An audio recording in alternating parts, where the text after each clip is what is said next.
Hi, welcome to the tutorial How Zero Flux Current Transducer works. I'm Loic. Historically, measuring the current generates a lot of creativity, and we find today a large diversity of techniques.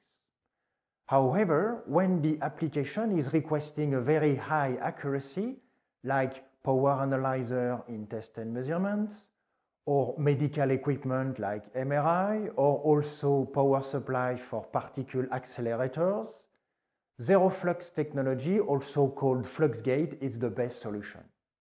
But how this technology works? Let's have a look on the principle now. First of all, let's have a quick look on the mostly used current sensing technologies. There are two main families. The first one is based on Ohm's law, and also well known under the name shunt. The second family is based on the magnetic field measurement generated by the circulation of the current. This technology can measure AC only, like current transformer, or AC and DC. As you can see on the diagram, zero flux technology is part of this second family. Now, to explain the principle of the zero flux technology, let's go back to some basics. Let's take a pickup coil built with a magnetic bar surrounded by a pickup coil as shown on the screen here. On the right side, you can see the equivalent electric circuit with a resistor and an inductance. When a voltage is applied, the current is in the circuit look like in the red curve. The current is growing progressively, following the slope according to the value of the inductance, up to the point where the inductance is saturating. At this time, the equivalent electric circuit is just a resistor.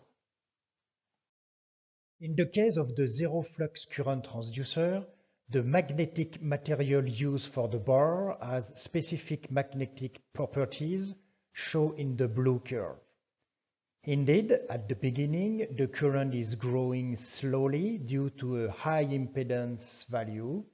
Then, suddenly, the inductance is saturating, and like a switch, the current increases very rapidly to achieve the endpoint like previously.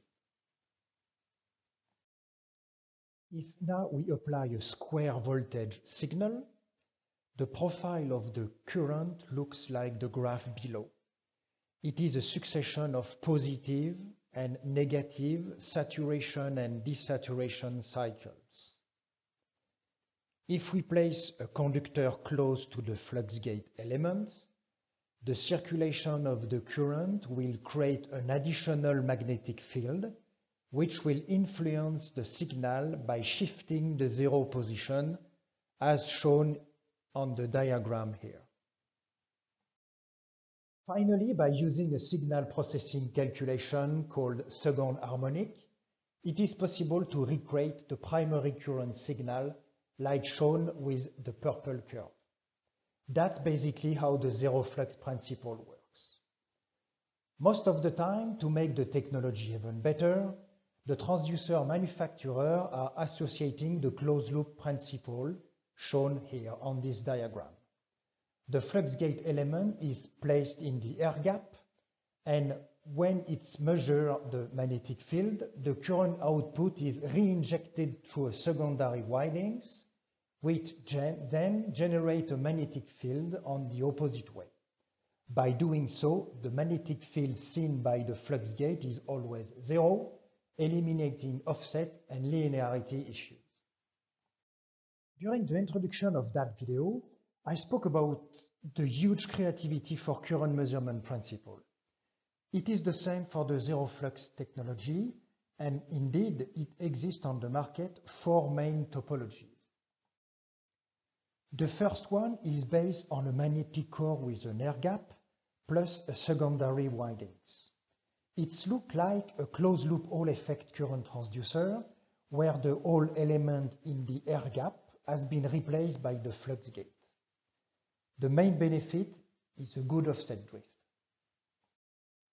The second topology is a single core which plays itself the role of the Fluxgate element. As there is no air gap, one of the key benefits is the EMC robustness and also the high resolution. But as the saturation of the core arrives pretty fast, the bandwidth is limited to few hertz.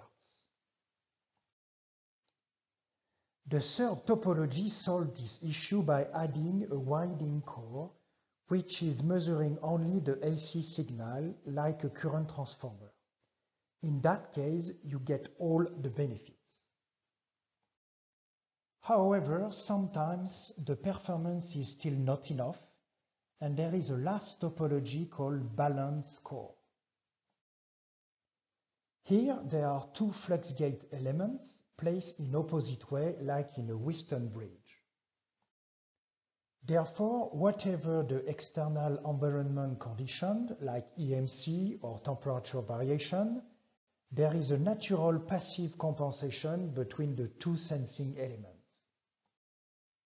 Thanks to this, it is possible to achieve up to 1 ppm measuring accuracy in a harsh environment. So, I hope this tutorial was useful for you. Of course, you can contact us or visit our website. Thank you again for watching us, and talk to you soon.